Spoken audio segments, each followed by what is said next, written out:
È tornato da Roma con una certezza, che tra il prefetto di Venezia e il Viminale la distanza è tanta. E non stiamo parlando di valori chilometrici. Alfano, quando ha visto i numeri dei profughi ospitati nelle caserme di Conetta e Bagnoli, ha strabuzzato gli occhi. Per Alberto Panfilio, sindaco di Cona, è la dimostrazione di come viene gestita malamente questa emergenza immigrazione.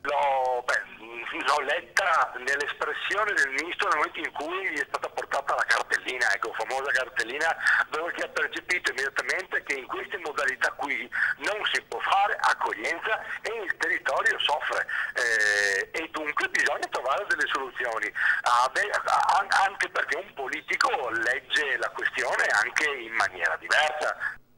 Per il sindaco, l'incontro con Alfano, a cui hanno partecipato anche i colleghi di Bagnoli e Agna, è stato comunque positivo. Direi che l'incontro lo definirei positivo, se non altro per il fatto che abbiamo illustrato qual è la reale situazione del territorio a un ministro che nello specifico non conosceva questa particolare situazione di due centri dove ci sono appunto circa 1200 ospiti. Ora a Cona si aspettano che il numero dei migranti all'interno dell'ex base diminuisca sensibilmente.